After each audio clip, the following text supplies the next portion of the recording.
अब हम लोग पढ़ेंगे फंक्शन ऑफ लाइसोसोम के बारे में। लाइसोसोम के क्या क्या काम है। लाइसोसोम के बहुत सारे काम हैं। पहला काम है इंट्रा सेलुलर डाइजेशन, सेल के अंदर कोई चीज घुसे उसको डाइजेस्ट करना।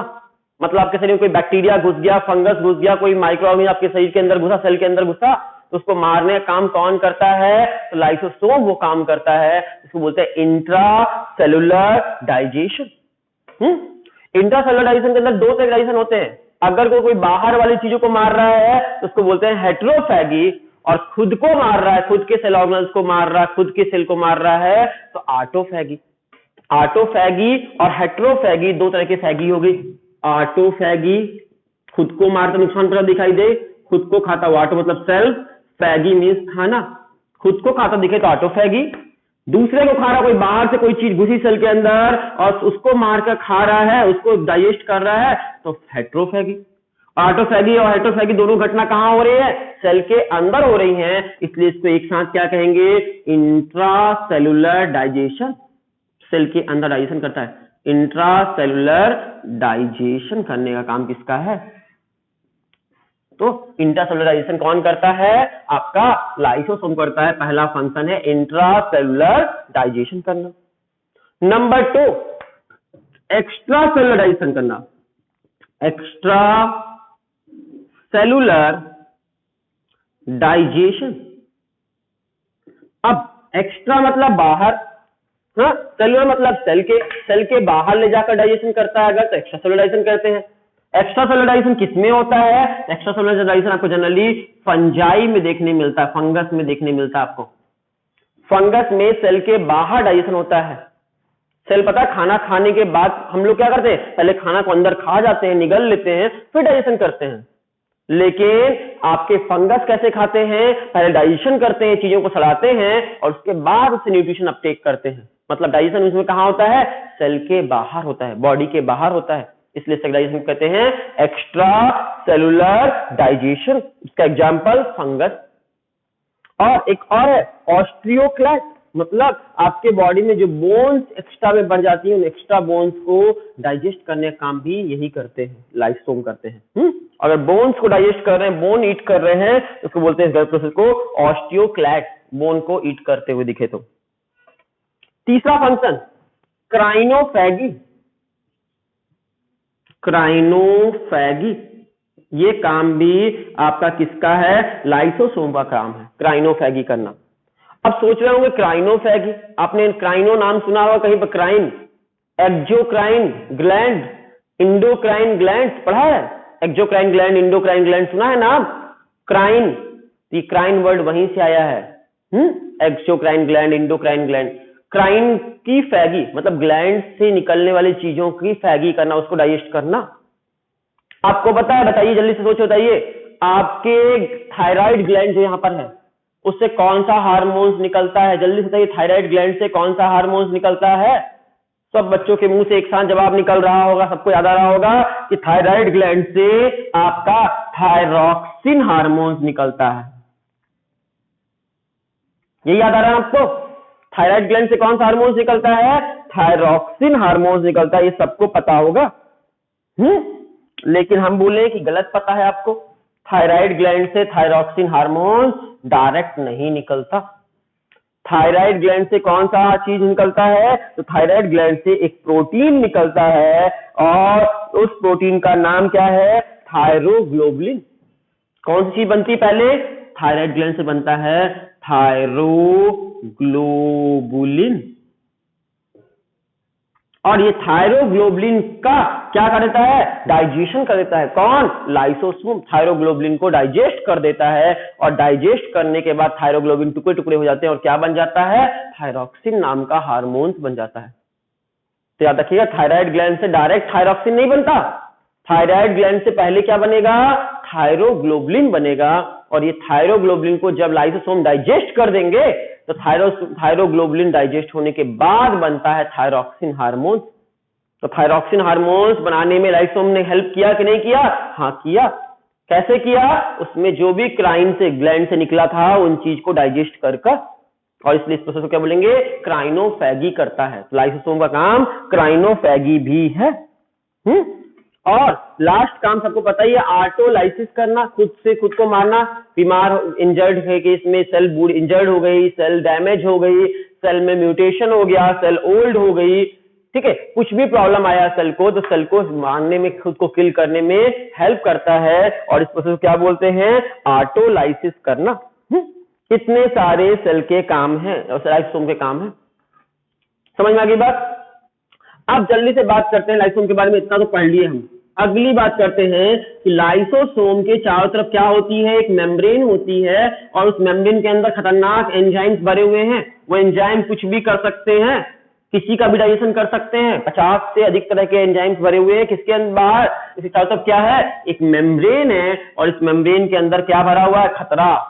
इस मेम्ब्रेन के अंदर ये भरे हैं, एंजाइम्स भरे हुए हैं। ये एंजाइम जिसके ऊपर जाएंगे उस चीज को डाइजेस्ट कर देंगे। बड़े खतरनाक एंजाइम है। कब तक सेफ है? जब तक एंजाइम इस बाउंड्री के अंदर है, इस मेम्ब्रेन के अंदर है।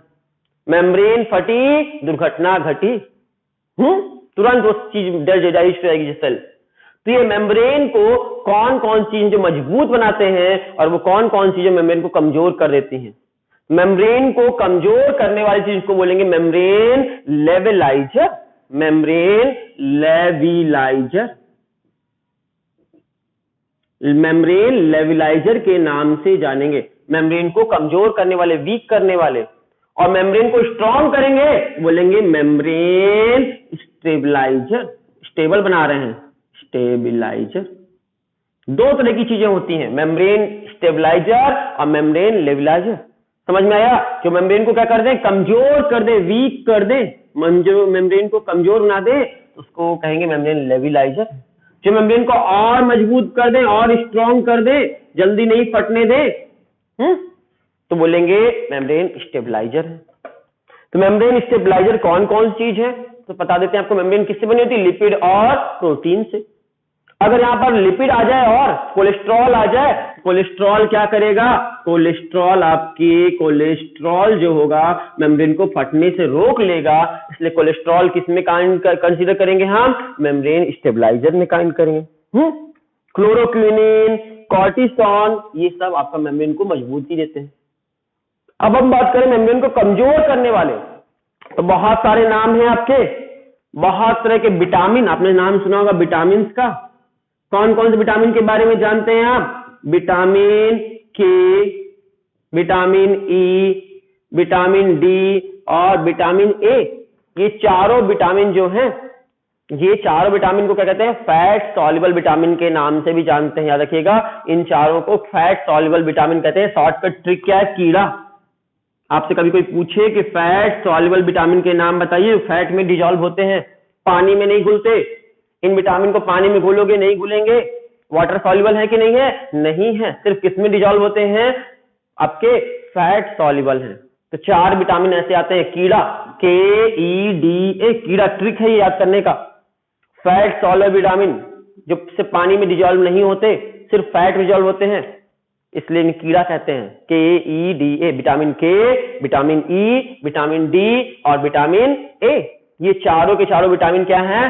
Fat soluble vitamin. याद रखिए, एग्जाम में क्वेश्चन पूछा जा सकता है कि फैट सॉल्युबल विटामिन और water soluble vitamin. Water soluble कौन से हैं? जो इनका नाम नहीं लिए हैं। B फॉर बॉय बचा हुआ है, C फॉर कैट बचा हुआ है, A D बोले तो B और C, विटामिन B और विटामिन C पानी में घुल जाते हैं। आप याद कर सकते हैं ऐसे, कीड़ा पानी में नहीं घुलता, बाकी सब घुल जाता है। विटामिन B और विटामिन C पानी में सॉल्युबल है, वाटर सॉल्युबल है, ये वाटर नॉन सॉल्युबल है। चलो देखिए, विटामिन के, vitamin E, vitamin D, vitamin A, ये मेम्ब्रेन को कमजोर बनाते हैं। सारे विटामिन मेम्ब्रेन को कमजोर बनाकर रख देते हैं। अगर मेम्ब्रेन के ऊपर अल्ट्रावायलेट रेज पड़ जाए, यूवी रेज पड़ जाए, तो भी मेम्ब्रेन आपकी फट जाएगी जल्दी से। अल्ट्रावायलेट रेज भी मेम्ब्रेन को कमजोर बनाती है। सेक्स हार्मोन जितने तरह के हैं, अल्ट्रावायलेट रेज है। जितने तरह के सेक्स हार्मोन्स हैं, सेक्स हार्मोन्स के नाम पता है आपको? लड़कों में कौन कौन सा होता है? टेस्टोस्टेरॉन। लड़कियों में क्या होता है? Progesterone, estrogen. ये सारे के सारे सेक्स हार्मोन जो भी होते हैं, प्रोजेस्टेरॉन हो चाहे टेस्टोस्टेरॉन हो, ये सारे सेक्स हार्मोन्स भी मेम्ब्रेन को कमजोर करते हैं, इसलिए मेम्ब्रेन लेवलाइजर में आते हैं। बाइल जूस की बात करें, बाइल सॉल्ट की बात करें, बाइल सॉल्ट कहां से निकलता है? लीवर से निकलता है। जो आपका आपका बाइल सॉल्ट, ये बाइल सॉल्ट आपने डाइजेशन में पढ़ा होगा, ये बाइल सॉल्ट भी मेम्ब्रेन लेवलाइजर है। ये सारी चीज मेम्ब्रेन को कमजोर कर देती हैं, इससे मेम्ब्रेन जल्दी फट जाती है किसकी? लाइसोसोम की। लाइसोसोम को फाड़ने में हेल्प करने वाले कौन कौन मेम्ब्रेन लेवलाइजर कौन कौन है? आपका आंसर होगा विटामिन, कई तरह के, विटामिन के, विटामिन डी, विटामिन ई और vitamin A. Ultraviolet rays, sex hormone और बाइल सॉल्ट, ये सब मेम्ब्रेन को कमजोर कर देते हैं, इसलिए मेम्ब्रेन लेवलाइजर्स हैं। अब बात करें बायोजेनेसिस ऑफ लाइसोसोम, लाइसोसोम का जन्म किससे हुआ? आंसर होगा, आपको दो आंसर होंगे, एक तो गोल्जी बॉडी और दूसरा आंसर होगा एंडोप्लाज्मिक रेटिकुलम। क्या देखिए, लाइसोसोम का जन्म एंडोप्लाज्मिक रेटिकुलम से हुआ, सही जवाब है। लाइसोसोम का जन्म गोल्जी बॉडी से हुआ, दो वो भी सही है, दोनों आंसर सही है। सबसे बेस्ट आंसर क्या लिखेंगे? GERL। लाइसोसोम का जन्म किससे हुआ? गर्ल से हुआ। लाइसोसोम का जन्म किससे हुआ? GERL से। GERL का full form Golgi body associated endoplasmic reticulum form lysosome. कितना बड़ा फुल फॉर्म है? क्या? Golgi body associated, Golgi body associated endoplasmic reticulum form lysosome. Golgi body associated endoplasmic reticulum form lysosome. Golgi body से जुड़ा हुआ, endoplasmic reticulum से पैदा हुआ, मतलब गोल्जी बॉडी भी इसके पेरेंट का नाम है और एंडोप्लाज्मिक रेटिकुलम भी इसके पेरेंट का नाम है, दोनों है। इसलिए एक आंसर क्या होगा? गर्ल। तीनों आंसर सही है। आपका सबसे परफेक्ट आंसर है गर्ल, GERL, ठीक है। फिर एंडोप्लाज्मिक रेटिकुलम भी सही है, गोल्जी बॉडी भी सही है, तीनों आंसर सही है। सबसे बेस्ट आंसर ये रहेगा, most preferable answer, Golgi body associated endoplasmic reticulum from lysosome. तो लाइसोसोम यहां पे खत्म हो गया।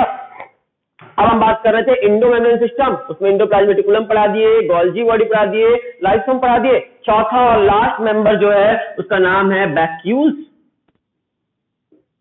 वैक्यूल्स जो है ये लास्ट मेंबर है एंडोमेम्ब्रेन सिस्टम का। ये एंडोमेम्ब्रेन सिस्टम 4 सेल ऑर्गेनल से बनी थी और इन 4 सेल ऑर्गेनल्स में से आपका वैक्यूल्स चौथा सेल ऑर्गेनल से, लास्ट सेल ऑर्गेनल से। वैक्यूल्स क्या होता है? ये भी वैसा ही गोल्जी बॉडी से पैदा होता है और ये भी कैसा होता है? राउंड शेप का, स्फेरिकल शेप का और खाली जगह है, बैक एंड प्लेस है, membrane bound back and place है। चारों तरफ क्या होगी? इसके भी चारों तरफ मेम्ब्रेन होगी। ये क्या है? मेम्ब्रेन है। कितनी लेयर मेम्ब्रेन है? सिंगल लेयर मेम्ब्रेन, इसमें भी सिंगल लेयर मेम्ब्रेन है, सिंगल लेयर मेम्ब्रेन है। और इसकी मेम्ब्रेन को स्पेशल नाम से जानते हैं, वैक्यूल्स की मेम्ब्रेन को टोनोप्लास्ट के नाम से जानते हैं। तो आपसे कोई पूछे टोनोप्लास्ट क्या होता है, तो वैक्यूल्स की मेम्ब्रेन को टोनोप्लास्ट कहते हैं। कितने लेयर मेम्ब्रेन होती है? सिंगल लेयर मेम्ब्रेन होती है। अंदर में क्या होता है? वैक्यूल्स के अंदर बैक एंड प्लेस होता है, इसलिए इसका नाम बैक एंड प्लेस से बन गया वैक्यूल्स, खाली जगह। और ये बैक एंड प्लेस में बहुत सारी चीजें आकर स्टोर हो जाती है। यहाँ पर क्या क्या भर सकता है? तो बहुत सारा कचरा कचरा आके यहाँ पे भर सकता है। यहाँ पर वाटर भर सकता है, सैप, सैप मतलब पेड़ों का रस, यहाँ पे रस आकर भर सकता है पेड़ों का, वाटर आकर भर सकता है, वेस्ट मटेरियल जितने भी हैं वो सारे के सारे वेस्ट मटेरियल यहाँ आकर इकट्ठे हो सकते हैं, न्यूट्रिएंट्स आकर इकट्ठा हो सकता है, एंजाइम्स बहुत तरह इकट्ठे हो सकते हैं। यहाँ पर बहुत सारी चीज आकर खाली जगह पे स्टोर हो जाती है। जैसे आपके घर में कोई खाली कमरा पड़ा रहे, कोई कमरा, तो उसमें कुछ भी आप रख सकते हैं, ये भी रख दिए, वो भी रख दिए, वो भी रख दिए। तो वैसे ही एक खाली कमरा है, इसमें सब कुछ भर के रख देते हैं लोग बात। तो वैक्यूल्स क्या है? मेम्ब्रेन बाउंड स्फेरिकल शेप का स्ट्रक्चर है, सिंगल मेम्ब्रेन होती है और इसकी मेम्ब्रेन को कहते हैं टोनोप्लास्ट। वैक्यूल्स के अंदर क्या क्या होता है? तो वैक्यूल्स के अंदर बहुत सारी चीजें होती है, जैसे water, SAP, excretory product, other material, minerals, ये सब कुछ इसके अंदर भरे हुए होते हैं। अब हम बात करें कि वैक्यूल्स कहाँ होते हैं। याद रखिए, जनरली प्लांट की सेल में वैक्यूल्स, बड़ा सेंट्रल वैक्यूल्स होता है। अगर ये प्लांट की सेल है, ये पूरी सेल है प्लांट की, तो प्लांट की सेल में सेंटर में, बीचों बीच में बड़ा साइज का वैक्यूल्स होगा, बहुत बड़ा साइज का वैक्यूल्स होता है। लगभग उसका 90% पार्ट ऑक्यूपाई किया होता है वैक्यूल्स। तो सेल का 90% पार्ट, लगभग में अप्रॉक्स 90% पार्ट वैक्यूल्स से घिरा होता है। कहां पर वैक्यूल्स होता है प्लांट में? सेंटर में। कितने होते हैं? एक लार्ज साइज सेंट्रल वैक्यूल्स। और प्लांट में लार्ज साइज का सेंट्रल वैक्यूल्स है, सेंटर में वैक्यूल्स है, इसलिए इसका न्यूक्लियस कहां होता है? प्लांट का न्यूक्लियस, तो प्लांट का न्यूक्लियस इसलिए किनारे में होता है, पेरीफेरी में होता है, ये प्लांट का न्यूक्लियस है।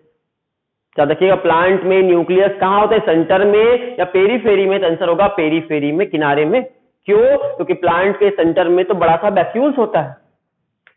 और हमारे शरीर में बात करें, एनिमल के शरीर में न्यूक्लियस कहां होता है? हमारे शरीर में सेंटर में होता है न्यूक्लियस। एनिमल सेल में न्यूक्लियस सेंटर में होता है, लेकिन प्लांट की सेल में न्यूक्लियस पेरीफेरी में होता है, क्योंकि सेंटर में लार्ज साइज सेंट्रल वैक्यूल्स होते हैं।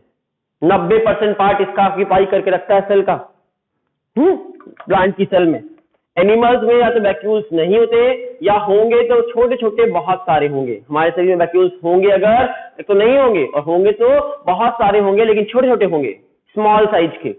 प्लांट में एक ही होगा, लेकिन बहुत बड़ा होगा, विशाल साइज का। अब इसकी मेम्ब्रेन जो होती है, वैक्यूल्स की मेम्ब्रेन को टोनोप्लास्ट के नाम जानते हैं, और ये आपका क्या करती है? कंसंट्रेशन ग्रेडियंट के अगेंस्ट में जाकर, कंसंट्रेशन ग्रेडियंट्स के अगेंस्ट में जाकर अपने अंदर न्यूट्रिएंट्स को भर लेती है। कंसंट्रेशन ग्रेडियंट्स के अगेंस्ट में जाकर क्या करती है? कंसंट्रेशन ग्रेडियंट के अगेंस्ट में जाकर काम करती है, और अपने अंदर क्या कर लेती है? ट्रांसपोर्टेशन ऑफ मटेरियल्स, बहुत तरह के आयन, बहुत सारी चीजों को भर लेती है। इसलिए आपसे कोई पूछे कि सेल में यहां पर ज्यादा रिच साइटोप्लाज्म होगा, यहां पर ज्यादा वो होगा, मिनरल्स होंगे, या अंदर में? अंदर में, क्योंकि टोनोप्लास्ट मेम्ब्रेन बहुत सारी चीजों को अंदर खींच लेती है अगेंस्ट द कंसंट्रेशन ग्रेडियंट। कहां पर होगा वैक्यूल्स? सेंटर में होगा। सेंटर मतलब कहां? सेल के सेंटर में, साइटोप्लाज्म में होगा। वैक्यूल्स का काम, अलग अलग सेल में वैक्यूल्स के अलग अलग काम होते हैं। डिपेंड करता है कि कौन सी सेल में है, उस हिसाब से डिपेंड करता है इसका काम। प्लांट की सेल में स्टोरेज ऑफ मटेरियल का काम करता है, स्टोर रूम की तरह काम करता है। अमीबा में वैक्यूल्स कॉन्ट्रैक्टाइल वैक्यूल्स होते हैं। कौन से वैक्यूल होते हैं? कॉन्ट्रैक्टाइल वैक्यूल्स पाए जाते हैं। किसमें? अमीबा में। अमीबा के शरीर में कॉन्ट्रैक्टाइल वैक्यूल्स होते हैं, और इन कॉन्ट्रैक्टाइल वैक्यूल का काम क्या है? एक्सक्रीशन करने काम आते हैं, पोटी करने काम आते हैं, चीजों को बॉडी से बाहर निकालने काम आते हैं, वेस्ट मटेरियल को एक्सक्रीशन करते हैं। एक्सक्रीशन का काम कौन करता है अमीबा में? अमीबा में एक्सक्रीशन करने के लिए वैक्यूल्स होते हैं, कॉन्ट्रैक्टाइल वैक्यूल्स कहते हैं। प्रोटिस्टा ग्रुप के बहुत सारे ऑर्गेनिज्म हैं किंगडम प्रोटिस्टा के अंदर, जिनके अंदर फूड खाने के लिए, प्रोटिस्टा के जो ऑर्गेनिज्म हैं बहुत सारे, वो अपने अंदर फूड को वैक्यूल्स के अंदर भरकर रखते हैं, इसलिए उनको कहते हैं फूड वैक्यूल्स के नाम से जानते हैं। फूड वैक्यूल्स किसमें दिखता है? प्रोटिस्टा ग्रुप के बहुत सारे ऑर्गेनिज्म में। वो अंदर फूड को इंगल्फ करने में हेल्प करते हैं। फूड को इंगल्फ करने में फूड वैक्यूल मदद करता है, और अमीबा में कचरा को, वेस्ट मटेरियल को बाहर फेंकने में, एक्सक्रीशन करने में कौन मदद करता है? Contractile vacuoles. प्लांट का वैक्यूल्स का काम क्या है? Storage of material. तो अलग अलग ऑर्गेनिज्म में अलग अलग काम करते हैं। इसके अंदर बहुत सारे एंजाइम्स भरे हुए हैं, इसलिए वैक्यूल्स प्लांट का लाइसोसोम की तरह भी काम कर देता है। इस तरह वैक्यूल्स भी हमने पढ़ लिया, और इसके साथ हमारा इंडो मेम्ब्रेन सिस्टम खत्म हो गया। इंडो मेम्ब्रेन सिस्टम पढ़ रहे थे हम सेल ऑर्गेनल्स में। 4 सेल ऑर्गेनल्स मिलकर इंडो मेम्ब्रेन सिस्टम बनाए थे। वो 4 सेल ऑर्गेनल्स कौन कौन से थे? Endoplasmic reticulum, Golgi body, lysosome और वैक्यूल्स। इन चारों सेल ऑर्गेनल्स को हमने डिस्कस कर लिया, इसलिए हमारा यहाँ पर इंडो मेम्ब्रेन सिस्टम फिनिश्ड हो गया। अब बाकी के सेल ऑर्गेनल्स के बारे में डिस्कस करेंगे हम आगे, जैसे कि माइटोकॉन्ड्रिया के बारे में बात करेंगे, आपका क्लोरोप्लास्ट के बारे में बात करेंगे। तो इन सब सेल ऑर्गेनल्स को आगे पढ़ेंगे। इंडो मेम्ब्रेन सिस्टम लेकिन आपका यहां पर खत्म हो गया। माइटोकॉन्ड्रिया के बारे में आपको पता है, थोड़ा बहुत सुन लेते हैं 1-2 लाइन। माइटोकॉन्ड्रिया क्या बोलते हैं? पावर हाउस भी कहते हैं। पता है ना आपको क्यों कहते हैं? क्योंकि ये वही जगह है माइटोकॉन्ड्रिया जहां पर सेलुलर रिस्पायरेशन होता है, और सेलुलर रिस्पायरेशन होने के बाद क्या निकलती है? एनर्जी बनती है। इसलिए एनर्जी बनने की वजह से इसको पावर हाउस कहते हैं। तो माइटोकॉन्ड्रिया बहुत इंपॉर्टेंट है। तो माइटोकॉन्ड्रिया और आपका बच्चा कौन सा, प्लास्टिड, इनको हम लोग नेक्स्ट क्लास में डिस्कस करेंगे। माइटोकॉन्ड्रिया प्लास्टिड के बारे में बहुत इंपॉर्टेंट है, ढंग से पढ़ लेना। चीजों से लॉग में उसको नेक्स्ट क्लास में डिस्कस करेंगे। Thank you.